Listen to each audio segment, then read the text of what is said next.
Hello students, welcome to Reddy chemistry classes.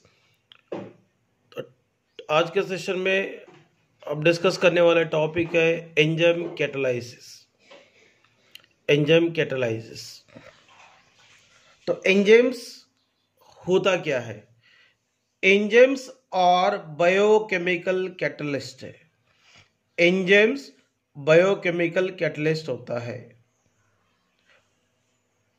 Enzymes are complex nitrogenous organic compounds which are produced by living plants and animals. Enzymes are very essential for human body also. तो human system में भी biochemical catalyst जैसे enzymes काम करते हैं और enzyme का एक स्पेसिफिक कैरेक्टरिस्टिक होता है।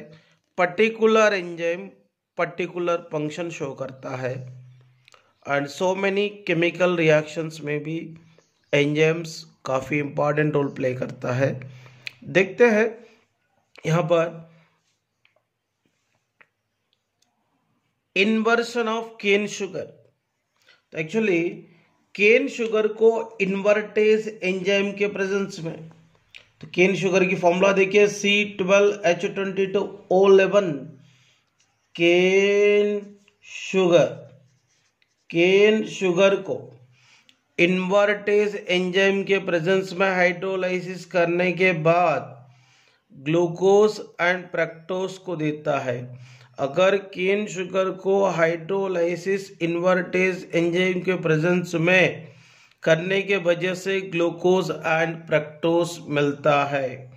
Next one, conversion of glucose two ethyl alcohol. तो यहाँ पर देखिए C6H12O6, ये क्या होता है? ग्लूकोज। ग्लूकोज को जाइमेज एंजाइम के प्रेजेंस में करने के बाद ethyl alcohol C2H5OH ethyl alcohol देता है और CO2 गैस को रिलीज करता है।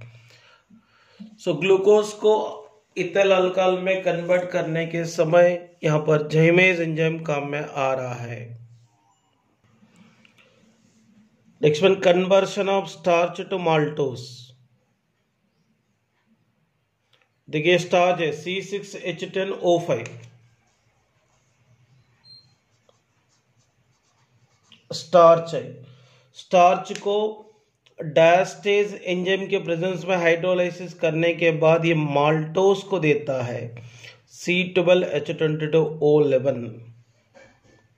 यहाँ पर माल्टोज का, सुक्रोज का, सिलोबायोस का, केन शुगर का सबकी फॉर्मूला सेम है मगर स्ट्रक्चर्स डिफरेंट रहते हैं। Next one, conversion of maltose to glucose. Conversion of maltose to glucose, यहाँ पर माल्टोज को देखिए, माल्टोज को माल्टेज एंजाइम के प्रेजेंस में हाइड्रोलाइसिस करने के बाद ग्लूकोज को देता है। Next one, decomposition of urea. Urea का फॉर्मूला NH2CONH2। यूरिया को यूरियस एंजाइम के प्रेजेंस में हाइड्रोलाइसिस करने के बाद एक कन्वर्ट होता है NH3+CO2 में। NH3 का नाम क्या है? CO2। यूरिया को यूरियस एंजाइम के प्रेजेंस में हाइड्रोलाइसिस करने के बाद वो डिकम्पोजिशन में इन्वॉल्व होकर NH3+CO2 को प्रोड्यूस करता है। और एक है इन स्टमक। स्टमक में पेप्सिन एंजाइम प्रोटीन को पेप्टाइड में कन्वर्ट करता है। पेप्टाइड में कन्वर्ट करता है, इसलिए यहां पर देखिए in stomach the pepsin enzyme convert proteins into peptides, while in intestine the pancreatic trypsin convert protein into amino acid by hydrolysis process। यहाँ पर पैनक्रियाटिक ट्रिप्सिन क्या करता है? प्रोटीन को हाइड्रोलाइसिस करके अमीनो एसिड प्रोड्यूस करने के लिए भी काम में आ रहा है। Next one, conversion of milk into curd, it is an enzymatic reaction brought about by lactobacillus enzyme present in the curd। Milk को कर्ड में कन्वर्ट करने के समय यहाँ पे काम में आने वाले एंजाइम क्या है, लैक्टोबैसिलस एंजाइम है। और इसके अलावा देखिए एंजाइम और इसकी सोर्स, इन्वर्टेज एंजाइम, जाइमेज एंजाइम की सोर्स ईस्ट है, डायस्टेज के लिए माल्ट है, माल्टेज के लिए भी ईस्ट है, यूरिएज, सोयाबीन, पेप्सिन, स्टमक। क्योंकि यहाँ पे समटाइम एंजाइम की सोर्स के बेस पे भी क्वेश्चन आते हैं, इसलिए नेग्लेक्ट नहीं करना चाहिए, अच्छी तरह से रीड करना चाहिए। Next topic is characteristic of enzyme catalysis. तो एंजाइम कैटालाइसिस की इंपॉर्टेंट कैरेक्टरिस्टिक्स क्या है देखते हैं। इसमें पहला कैरेक्टरिस्टिक है most highly efficient one molecule of an enzyme may transform 1 million molecule of the reactant per minute। 1 minute में 1 million molecule of the reactant को तो प्रोडक्ट में कन्वर्ट करने के लिए सपोर्ट करने वाले मोस्ट एफिशिएंट बायोकेमिकल कैटालिस्ट होता है enzyme. Second one, highly specific in nature, highly specific nature, highly specific nature. तो पहले ही मैंने बताया था पर्टिकुलर एंजाइम पर्टिकुलर रिएक्शन में ही सपोर्ट करता है।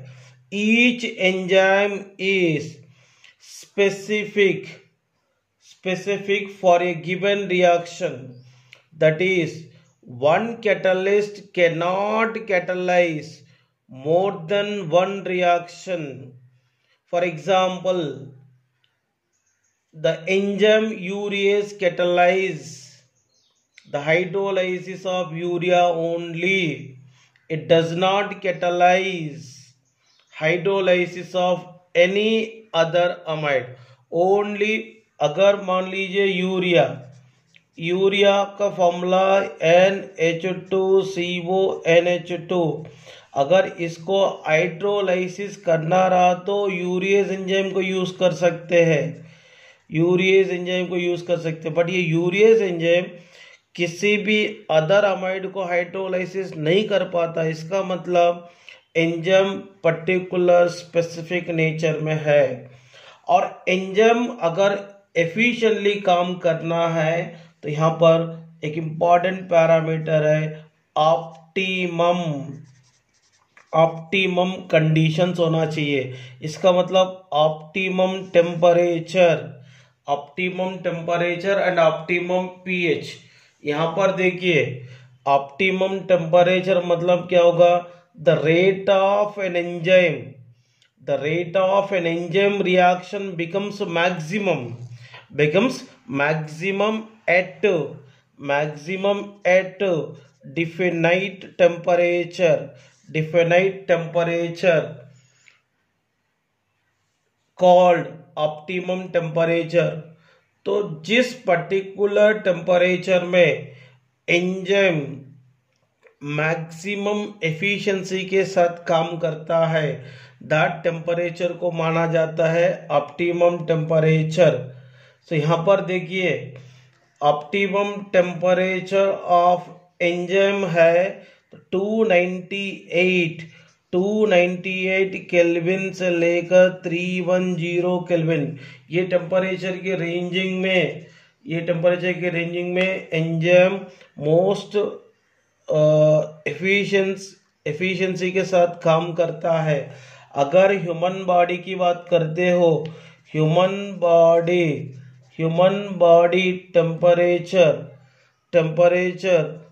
310 केल्विन अगर रहा तो enzyme catalysed reaction maximum efficiency के साथ काम करेगा। नेक्स्ट वन हाईली एक्टिव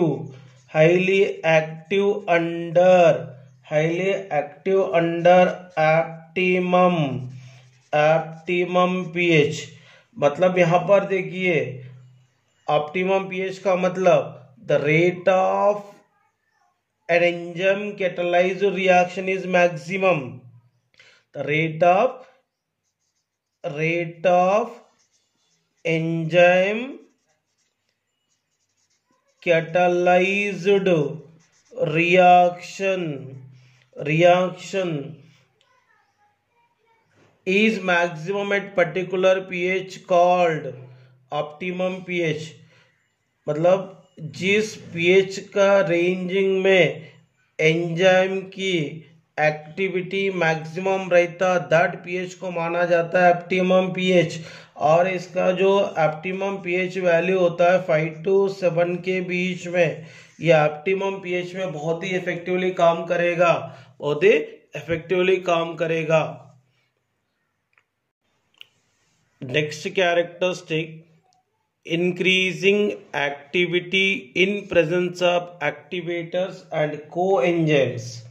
तो एक्टिवेट मतलब एंजाइम की एक्टिविटी बढ़ाने वाले क्या होता है, एक्टिवेटर्स होते हैं।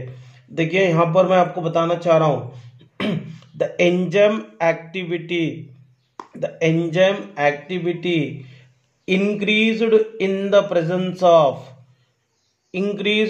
the presence of certain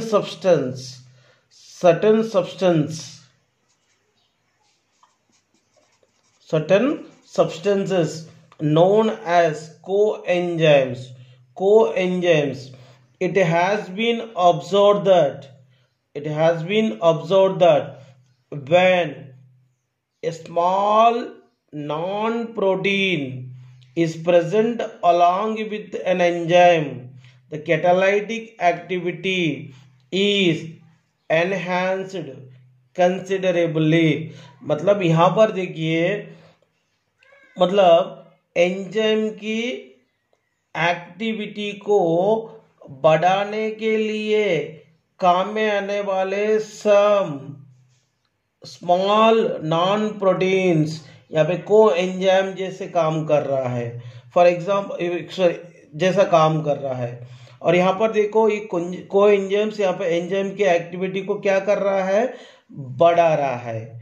इसका मतलब एंजाइम की एक्टिविटी बढ़ाने वाले पर्टिकुलर सब्सटेंसेस को यहाँ पर को एंजाइम्स माना जाता है। For examples activators like metal ions such as Na plus Mn plus 2 CO plus 2 Cu plus 2 जैसे मेटल आयंस क्या करता है, मतलब एंजाइम की एक्टिविटी को बढ़ाता है। इसीलिए ये मेटल आयन को कहना चाहिए एक्टिवेटर्स। क्या कहना चाहिए, एक्टिवेटर्स। ये एक्टिवेटर्स होता है। These metal ions when weakly bonded to enzyme molecules increase their catalytic activity। For example देखेंगे amylase in presence of sodium chloride. अगर अमाइलेज को सोडियम क्लोराइड के प्रेजेंस में अगर रखे तो सोडियम क्लोराइड में रहने वाले Na+ आयन यहाँ पर एक्टिविटी को बढ़ाते हैं। Next one influence of poisons and inhibitors. Next one influence of inhibitors and poisons। देखो like ordinary catalysts, enzymes are also inhibited or poisoned by the presence of certain substances। इसका मतलब enzyme की activity को decrease करने वाले substances को कहेंगे यहाँ पर इनहिबिटर्स और poisons. Inhibitors or poisons interact with the active functional group on the enzyme surface।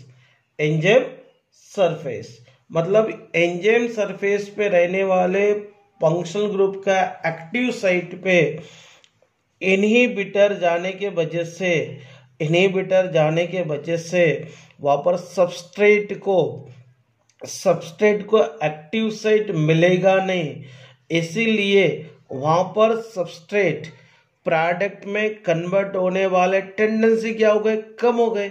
इसीलिए एंजाइम अपनी कैटालाइटिक एक्टिविटी को क्या करा है, डिक्रीज करा है। अगर मान लीजिए ये एक्टिव साइट ऑफ एंजाइम है, ये सबस्ट्रेट है, इस सबस्ट्रेट आने के पहले ही अगर कोई इनहिबिटर आ गए तो इनहिबिटर ये प्लेस को अगर ऑक्यूपाई करे तो इधर सबस्ट्रेट आने की चांस ही नहीं है। अगर सबस्ट्रेट जब तक एंजाइम की सरफेस एरिया पे आएगा नहीं तब तक यहाँ पर प्रोडक्ट बनने की चांसेस नहीं है। यहाँ पर क्या हो गए, सम इनहिबिटर्स एंजाइम की एक्टिविटी को कम करता है। ऐसा सो मेनी ड्रग्स है एंजाइम की एक्टिविटी को कम करने वाले। These are the important characteristics है एंजाइम की। और एंजाइम किस तरीके से काम करता है मैकेनिज्म के जरिए डिस्कस करेंगे। Mechanism of enzymes. There are a number of cavities present on the surface of colloidal particle of enzymes. तो these cavities are characteristic shape and possess active groups such as NH2, COOH, SH, OH, etc. There are active center on the surface of enzyme particle। अगर मान लीजिए enzyme की surface area पे रहने वाले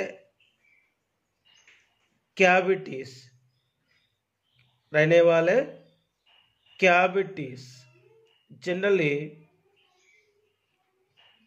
active site जैसे काम करते हैं। एंजाइम की एक्टिव साइट पे एक सबस्ट्रेट आकर एंजाइम सबस्ट्रेट कॉम्प्लेक्स बनाकर enzyme substrate complex further enzyme product complex में कन्वर्ट होने के बाद एंजाइम और प्रोडक्ट कैसे अलग होता है ये पूरा अपन मैकेनिज्म के जरिए डिस्कस कर सकते हैं। यहाँ पर मैं आपको एक सिंपल तरीके से एक्सप्लेन करना चाहता हूँ।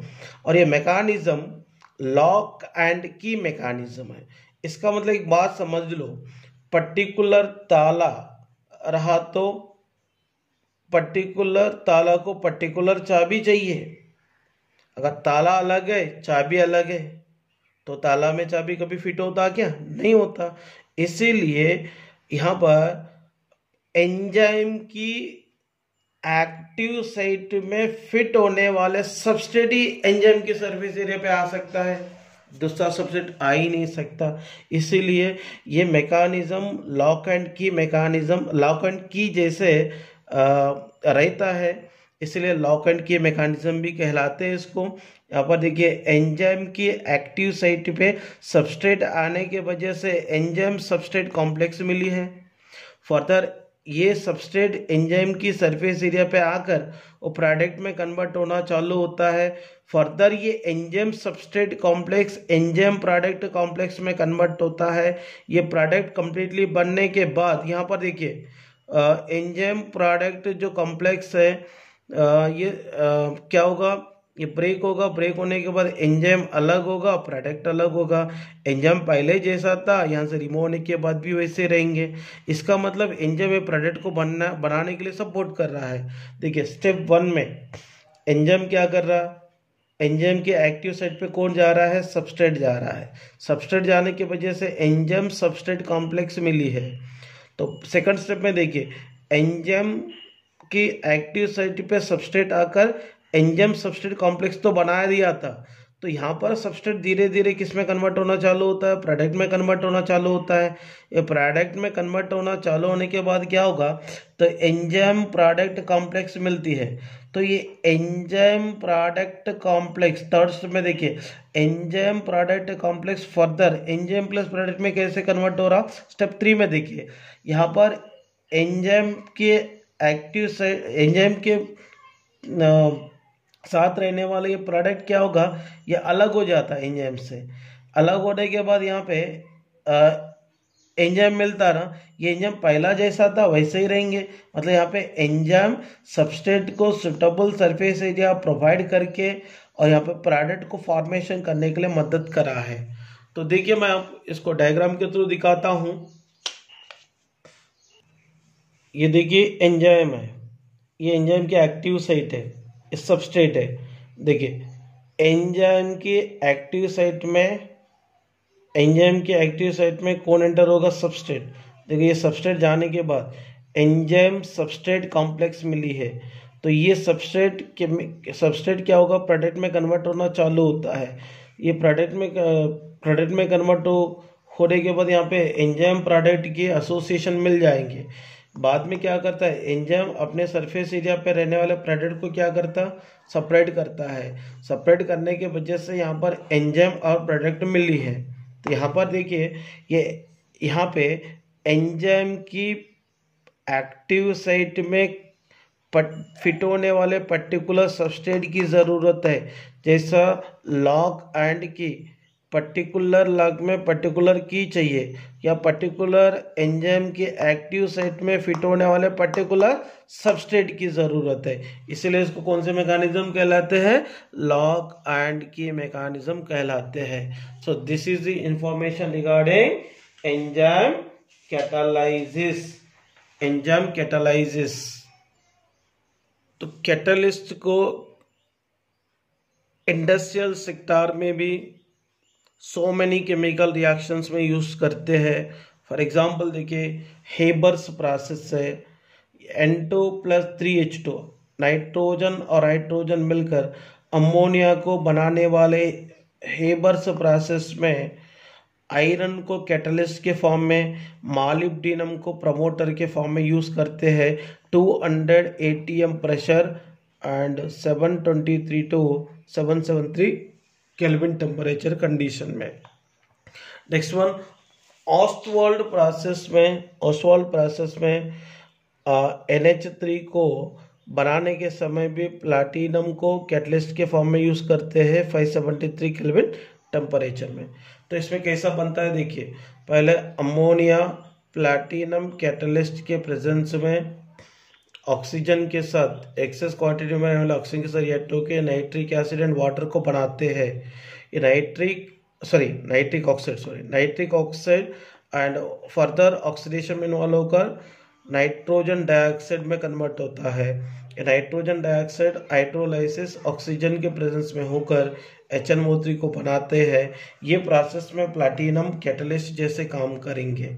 नेक्स्ट वन, कॉन्टैक्ट प्रोसेस में H2SO4 को बनाने के समय भी प्लैटिनम और वेनेडियम पेंटाक्साइड को यूज करते हैं। जब इसकी टेम्परेचर, यहाँ पे रिएक्शन में टेम्परेचर जब मेंटेन होगा 673 केल्विन टू 723 केल्विन। ये ऑस्टवाल्ड प्रोसेस में HNO3 को बनाने के समय प्लैटिनम को यूज कर रहे हैं। कॉन्टैक्ट प्रोसेस में H2SO4 को बनाने के समय प्लैटिनम और V2O5 को इस्तेमाल करते हैं। इसमें देखिए ये इस तरीके से रिएक्शन की प्रोसीड होंगी। अब ये प्रोसेस के बारे में पीप्लाक में अपन डिस्कस कर सकते हैं, इसमें इतना कुछ टेंशन लेने की गरज नहीं है। बट यहाँ पे आप समझ लो, इंडस्ट्रियल सेक्टर में भी catalyst so many chemical compounds को बनाने के लिए काम में आते हैं। और इसके अलावा ऑर्गेनिक रिएक्शंस में सो मेनी प्लेसेस में पर कैटलिस्ट के बारे में डिस्कस करते हैं। And catalyst very very important role play करता है केमिकल रिएक्शन की स्पीड बढ़ाने के लिए। सो ये टॉपिक कंप्लीट हो गया। So next topic colloidal solutions के बारे में दूसरे लेक्चर में अपन डिस्कस करेंगे।